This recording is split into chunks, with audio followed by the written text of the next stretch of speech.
तो दोस्तों अभी समय आ चुका है कि 125 सीसी वाले बेस्ट टॉप 5 बाइक्स का जो है ना तो वो अभी वीडियो बनाया जाए। वैसे ये जो वीडियो है ना तो इसके अंदर आपको जो मैं बेस्ट टॉप 5 बाइक्स जो मैं बोलने वाला हूँ 125 सीसी कैटेगरी के अंदर, तो इसमें आपको देखने को मिलेगा बेस्ट लुकिंग और उसके ही साथ साथ जो माइलेज है तो वो भी बेस्ट वाला, और इसके ही साथ साथ जो पावर भी है तो वो भी बेस्ट, और इसके अलावा फीचर में तो कूल तो है ही। बाकी वीडियो को आगे पूरा देखते रहना। तो मैं हूं अंकुन कर्मकार, आप देख रहे हो कर्मकर ब्लॉग्स, तो वीडियो को पूरा देखते रहना। शुरू करते हैं आज के वीडियो।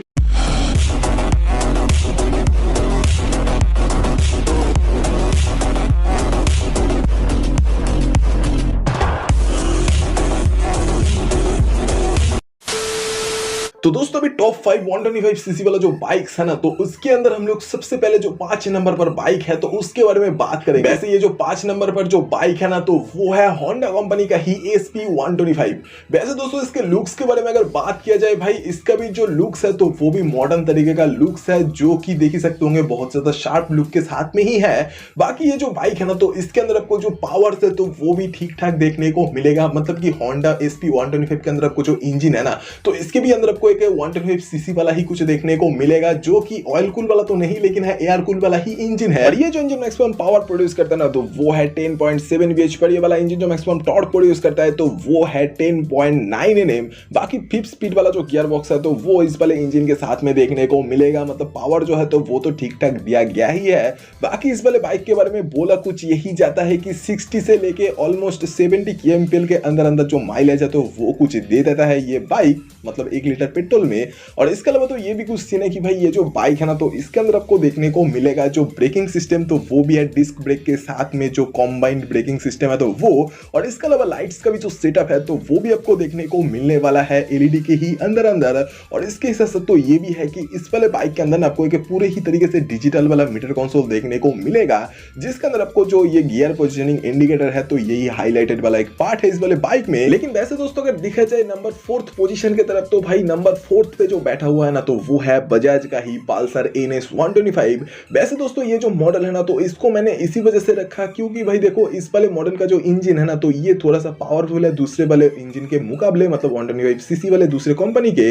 मतलब कि बजाज पल्सर NS 125 के अंदर आपको जो इंजन देखने को मिलेगा ना तो ये पहले बात तो एक 125 सीसी वाला एक एयर कूल इंजन है, जो कि भाई आपको देखने को मिलेगा जो मैक्सिमम पावर प्रोड्यूस करते हुए तो वो ऑलमोस्ट 12 bhp के अंदर अंदर जो है तो वो ही। और इसके ही साथ ये वाला इंजन जो मैक्सिमम टॉर्क प्रोड्यूस करता है ना तो वो भी है ऑलमोस्ट 11 Nm। बाकी तो 5 स्पीड का जो गियर बॉक्स है तो वो इस वाले इंजन के साथ में देखने को मिलता है। और इसके अलावा अगर देखा जाए बजाज पल्सर NS 125 के ब्रेकिंग सिस्टम के बारे में तो भाई डिस्क ब्रेक के साथ में आपको जो कॉम्बाइंड ब्रेकिंग सिस्टम है तो यही कुछ देखने को मिलेगा। बाकी इसके अंदर फीचर्स जो है तो वो उतना कुछ बढ़िया नहीं है। हालांकि ये जो फीचर्स है तो इसके अंदर भाई बहुत जल्दी इंट्रोड्यूस करने वाला है। मतलब ऐसा एक रूमर है कि भाई ये जो गियर पोजिशनिंग इंडिकेटर है तो वो बजाज पल्सर NS 125 के अंदर आपको देखने को मिलेगा। बाकी हाँ अभी के रेट में अगर देखा जाए मीटर कंसोल तो वो पहले की तरह ही एक पुराने स्टाइल का मीटर कंसोल है जो कि सेमी डिजिटल वाला है। और ये जो मीटर कंसोल के अंदर आपको जो फीचर्स के नाम पर दिया गया है ना अभी के रेट में तो वो ओडोमीटर, टिप मीटर और यही सारा कुछ चीजें है। और इसके अलावा अगर देखा जाए बजाज पल्सर के ही NS 125 के अंदर लाइट्स का सेटअप तो वो भी भाई हैलोजन और बल्ब्स के ही अंदर अंदर है। वैसे अगर देखा जाए बजाज पल्सर NS 125 के ही लुक्स को तो भाई NS 125 का जो लुक्स है ना तो ये सच में क्लियर सा लुक है जो कि बहुत ही पुराने समय से चल रहा है और अभी भी बहुत ज्यादा बेहतरीन तरीके से चल रहा है। और मुझे ऐसा लग रहा है कि भाई फ्यूचर में भी और भी ज्यादा काफी ज्यादा बेहतरीन तरीके से चलेगा। बाकी यार लुक्स जो है तो ये तो भाई मॉडर्न है ही। बाकी माइलेज की अगर बात किया जाए तो भाई माइलेज में देखने को मिलता है 40 से लेकर 50 kmpl के अंदर अंदर का बजाज पल्सर NS 125 में। वैसे दोस्तों इस वाले मॉडल के जगह पर मैं रखना चाहता था फीचर्स की वजह से जो हीरो का ग्लैमर है तो उस वाले मॉडल को, लेकिन भाई तब मैंने देखा कि भाई पावर जो है ना तो उस वाले बाइक के अंदर तो वो उतना कुछ मतलब NS की तरह नहीं है, तो इसी वजह से NS को रखा। बाकी अगर देखा जाए 3rd पोजीशन पे कौन बैठा हुआ है तो भाई आपको मैं बोलना चाहूंगा कि 3rd पोजीशन पे बैठा हुआ है न्यूली लॉन्च हुआ हीरो के ही भाई हीरो एक्सट्रीम 125, जो कि लुकिंग वाइज काफी ज्यादा बेहतरीन और फ्रेश न्यू लुक के साथ में है, जो कि भाई यंगस्टर्स को बहुत ज्यादा पसंद तो आएगा ही। साथ में ये जो बाइक का इंजन के अंदर जो पावर भी देखने को मिलेगा ना तो वो भी अभी के डेट में बोला कुछ यही जा रहा है कि 11.5 bhp के अंदर अंदर का जो पावर है तो वही कुछ देखने को मिलेगा। मिलेगा, मतलब ऑलमोस्ट सारा गियर है, बीएचपी जो है तो वो ही। और इसके ही साथ साथ इस वाले इंजन के साथ में आपको जो मैक्सिमम टॉर्क भी देखने को मिलेगा तो वो भी है ऑलमोस्ट 11 Nm। और इसके ही साथ साथ 5 स्पीड वाला जो गियर बॉक्स है तो वो भी इस वाले इंजन के साथ में देखने को मिलेगा। और इसके अलावा तो ये भी कुछ सीने की भाई ये जो मॉडल है ना तो इसके अंदर आपको दोनों तरीके का वेरिएंट आता है, मतलब कि एक जो है ना तो वो है भाई टॉप वाला वेरिएंट जिसके अंदर आपको डिस्क ब्रेक के साथ में देखने को मिलता है सिंगल चैनल एबीएस। और इसके अलावा एक और भी वेरिएंट है जो कि कॉम्बाइंड ब्रेकिंग सिस्टम के साथ में आता है। बाकी अगर देखा जाए हीरो एक्सट्रीम 125R के ही भाई माइलेज के तरफ तो वो अभी रेट में कंपनी क्लेम करे कि भाई 60 से लेकर 66 kmpl के अंदर अंदर जो है तो वही कुछ माइलेज देखने को मिलेगा। और इसके अलावा तो ये भी कुछ सीन है कि हीरो एक्सट्रीम 125R वाला जो मॉडल है ना तो इसके अंदर आपको देखने को मिलेगा एलईडी लाइट्स का सेटअप। और इसके अलावा हैजर्ड लाइट वाला जो फीचर है ना तो वो भी कुछ दिया गया है।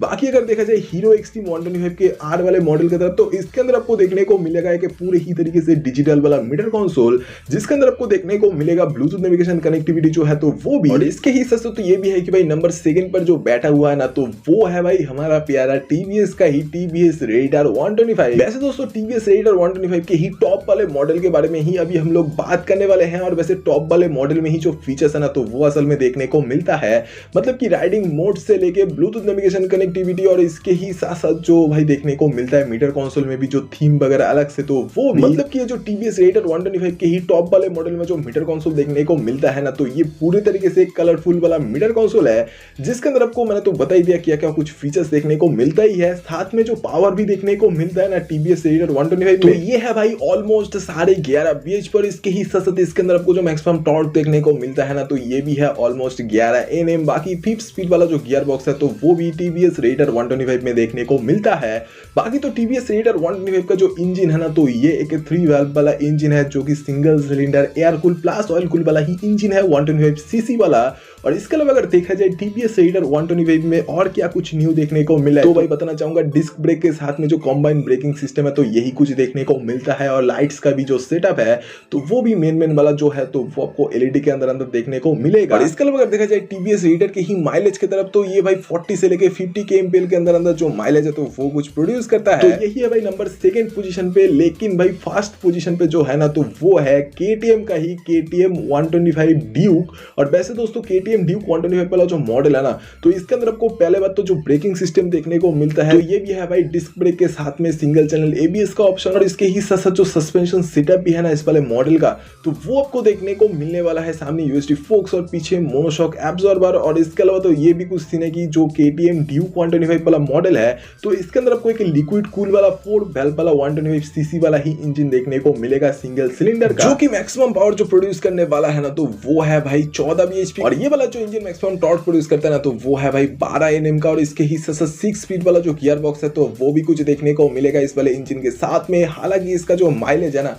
तो वो भाई उतना कुछ बढ़िया नहीं है, मतलब कि माइलेज जो है तो वो 30 से लेके 45 kmpl के अंदर जो है तो वही कुछ देखने को मिलता है। और इसके ही साथ ये भी कुछ है कि भाई केटीएम ड्यूक 125 में आपको देखने को मिलेगा जो मीटर कंसोल तो इसके भी अंदर आपको देखने को मिलने वाला है जो कुछ फीचर्स। तो उसके अंदर आपको जो ऑटोमीटर टिप मीटर ये जो सारा कुछ चीज है तो यही कुछ देखने को मिलता है। और गियर पोजिशनिंग इंडिकेटर जो है तो ये भी कुछ दिया गया है। और इसके अलावा अगर देखा जाए केटीएम ड्यूक 125 के ही लाइट्स के सेटअप के बारे में तो भाई लाइट्स का जो सेटअप है तो वो पहले बात तो हैलोजन और बल्ब्स के ही अंदर देखने को मिलता है। तो ये वाला वीडियो आपको कैसा लगा ये कमेंट में बोल दो भाई। और अगर ये वाला वीडियो आपको पसंद आया तो please like share and subscribe करते हुए जाना। और सब्सक्राइब करने के लिए इसलिए बोलता हूँ क्योंकि सब्सक्राइब करने से आप लोग ऐसे ही तरीके का और भी कई सारे कुछ वीडियोस हर दिन देख सकते हो इस वाले चैनल पर। तो वीडियो देखने के लिए शुक्रिया। अगली बार फिर से मुलाकात होगा दोबारा। Thank you guys.